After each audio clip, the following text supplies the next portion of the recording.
Hello, Taurus. Thank you very much for tuning into this week's read. For the main part of the read, I'm using the Star Tarot by Kathy McLeland. There's Kathy's website. If you want to go to Kathy's website there, it's kathymcleland.com. There's the spelling and everything. Supportive Oracle cards, Chakra Wisdom Oracle cards by Tori Hartman, illustrated by Gretchen Raish Baskin. Websites are torihartman.com, watkinspublishing.co.uk, or watkinspublishing.com, which is down here somewhere. So feel free to freeze frame and use any of that information you need to. What do we have for Taurus? Taurus.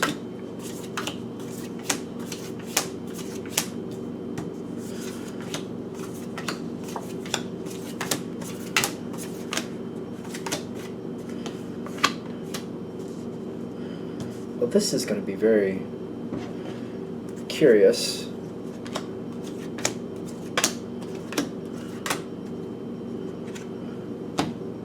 Abundance. Okay, I'm looking at this quickly, and I think it's going to be a rough road, but they're saying keep in mind you will get out of this what you need to get out of this. It does seem like I feel like you're feeling for somebody else. Kind of like somebody made a mistake. Somebody made a mistake. They might have made a mistake in love. Doesn't have to be, but whoever you're dealing with, they made a mistake. But they learned from that mistake. The thing is, the way I feel like from your position, you're like, did they? But did they? Either I feel like you're looking at it like, did they really learn from that mistake, or did they really need to? Like, couldn't they have just figured it out without going through that ridiculousness? You're holding strong to where you are. You don't seem to like what this person did or why. This is a tricky card I'm about to show you, so let's just see where it goes. You've got the King of Swords with Vanity. Now, this can go either you think somebody made choices and they went for the frivolous, like they went for the pretty car that didn't have the ability to last through the winter. It's kind of like somebody who buys like a pretty sports car and you're like, you live up in the mountains in the winter. What are you thinking? Like, how is that going to work? Like, that's not made for that type of terrain. So you might be looking at them like they made like a really careless decision because they wanted to look nice. You know what I mean? It's kind of like wearing that beautiful shirt, no matter what the person's gender is, but you're like, but that's so thin and it's so cold here. Or vice versa, it's a very thick, beautiful shirt, but you're like, it's so hot here. Are you crazy? You're gonna die. Like you're gonna sweat to death. It's not gonna be good. For most of you, I think that's where this is going. If you came off too strong, you know, if the vanity card is going a different way, you know where that's going. I don't think I need to explain it. If that's where it is, because I feel like for those of you coming towards this and that's how that hit, you already know what that's about. I feel like for a lot of you, though, it's mostly about like looking at somebody making a decision and they just really made it for vain reasons. They didn't make it for the best reasons. If it's hitting the other way, you're already there, you already know what that means, and you're already moving past it, so I don't think we need to worry about it. You're not happy about decisions being made. Because when you look at, like, for example, if we're going to do the car thing, if you live up in the mountains and you know it's going to be a lot of snow, you're like, you get a vehicle that has four-wheel drive, you get yourself some nice snow tires, and you think about where you have to drive, and you pay attention to the weather forecast as best you can, and you make it work. You make sure you have enough extra groceries, you make sure you have a generator over to the side if you're going to need one, you make sure you know how to use it too. You got a lot going on. You're like, you plan for it. And I feel like when you're looking at this person, I feel like you're looking at this person like they made a foolish choice. A very, short-sighted choice. Kind of like buying that sports car and you live up in the mountains. In the winter, it's not the best idea. You're very upset about it because I feel like this is somebody who means something to you. And you're afraid that, like, if I'm going to be honest, somewhere where I live, I don't live way up in the mountains, but it's in the country, and it's twisty and twiny, and we get a bit of snow. Like 4 to 5 months of the year, we have snow on the ground sometimes. Not always, but sometimes. So having a sports car with summer tires, not smart. And I feel like if that was me and I was in that position, I'd be like, oh, you could easily get hurt and hurt people around you, and that might not be recoverable. So I feel like when you're looking at this, you're like, that could be very devastating, a very devastating bad decision. Now, I feel like you're not letting this go. The only reason you would do that is because whoever it is, you're like, they mean something to me, and I really think they're making a very foolish choice. A very foolish choice. I like the car analogy the best, because it's kind of like racing around in snow-covered hills with twisty, twiny turns, and this sports car with summer tires. Oh my god, that can be fatal so quickly. Or worse, you can end up living through it and wishing it was fatal. Just saying, because some people, you can end up getting really nasty hurt and still live through it, and live the rest of your life regretting what you did. You're not backing down. Is this the Seven of Wands? You're trying to overcome this negativity and trying to, like, help them see, like, that's dangerous. It's not a good idea. You shouldn't have that vehicle. Not for this terrain. Not for this weather. Like, if you have to have that, at least put it up for the winter and get something else that's more sustainable, if you can afford it. And if you can't afford it, sell that thing and get something that will actually keep you safe. There's a lot of energy coming through with that one. You do have an effect. You do have an effect. Okay. You got the moon with the guilt. Oh. Okay. This is how it's coming through, so I just gotta, I don't know. Let's see what you think. You want this person to pay attention. You do have a point to be made. You don't, the guilt card is there. I'm just gonna roll with what's coming through because it seems a little off. Here we go. If they have children or something like that, or they have responsibilities, you might want to highlight, like, you know, they're not only taking their own life in jeopardy, but they're putting other people too. Maybe even if those children aren't in the car, how are those children going to survive if they're gone? Something like, I don't like the idea of guilt. I'm not really a big fan of it, so I'm kind of shocked this is coming through this way. But it's kind of like information, like make them really see, like the choices you're making are not just going to affect you. There are other people who will be affected if this goes bad.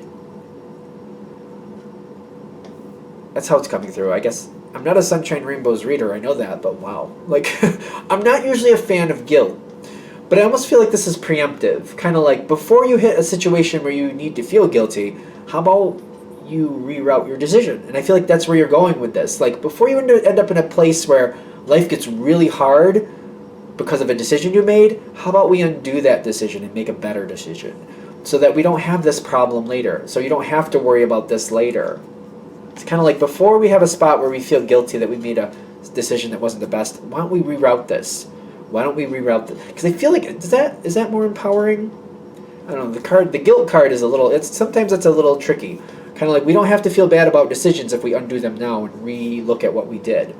And I feel like you're even telling this person, you can still undo this before it becomes a bad decision. Let's re-look at this. Let's change what we're doing here. You're really worried, is what I'm getting to. Kind of like, ooh, I don't like this. The wheel is here with the guilt, kind of like, there's a chance they could get through this situation and not get devastated. It just doesn't look like odds are in their favor, and you don't like to gamble. You're like, we don't gamble with the people we love. We don't gamble with their lives, their livelihood, you know, the quality of life they have. We don't gamble with that. We secure it. We make sure it's safe. I don't like the gamble, and that's what I'm getting with you. I don't like the gamble. You're taking a gamble. It's not acceptable. It's not okay. I don't like it. We don't take these chances.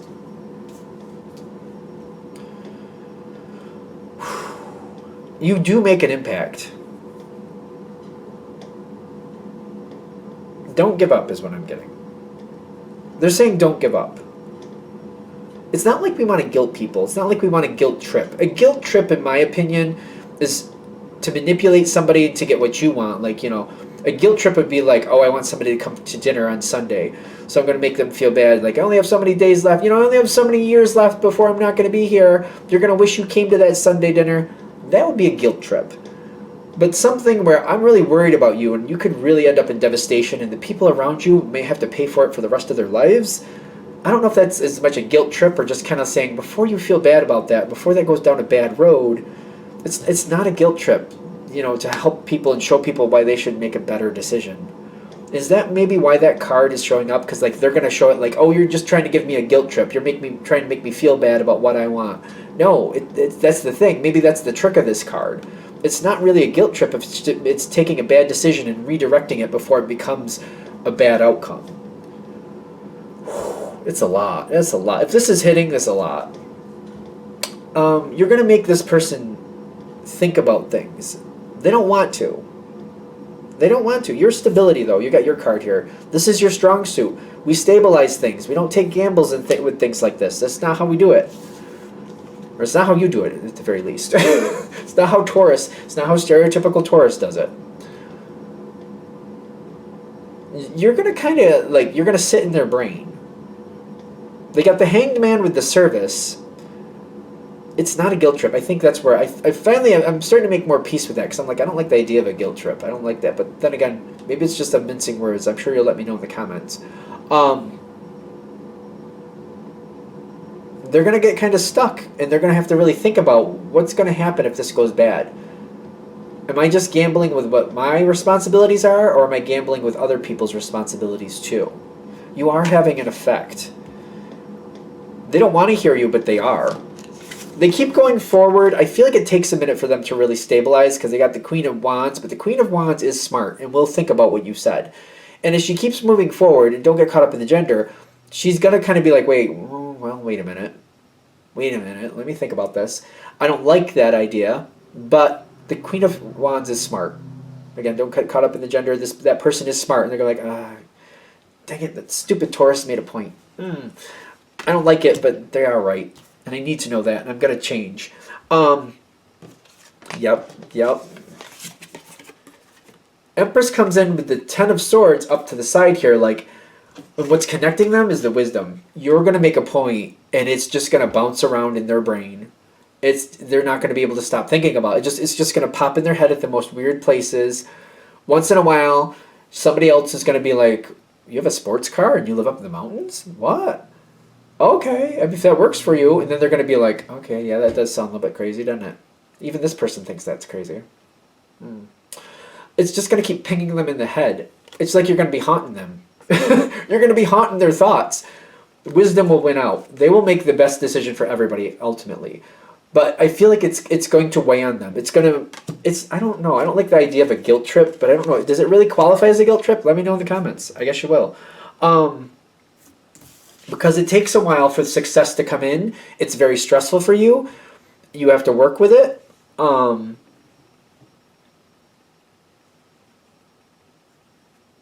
almost feel like, okay, if you could get snow tires for a sports car, is that like, do you have to negotiate that way? You're still not going to like it, but then you're going to have to keep in contact with this person. Oh, hey, snow's getting pretty bad. How about I just come and get you, and I'll take you into work today? It's like an hour out of my way, but at least I'll know you're safe. I'd rather do that, because I feel like they'll hate that, but they'll go along with it.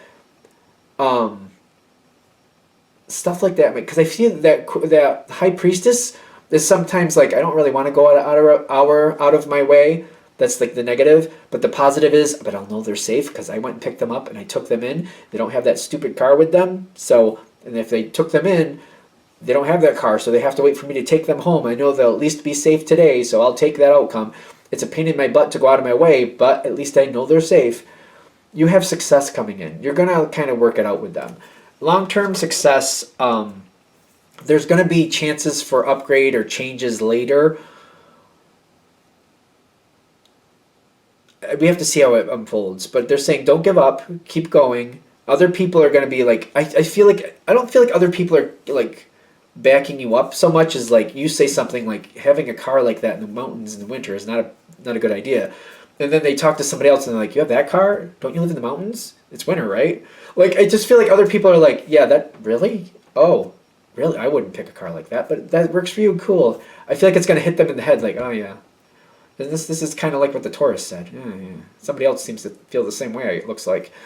It will get better. I feel like waiting it out is not what you want, but they're saying just don't give up. The best I got. You don't really want to wait it out. You're like, can we just fix it and fix it right? It just doesn't seem to be going that way, but you are being effective. It will get better as it keeps going.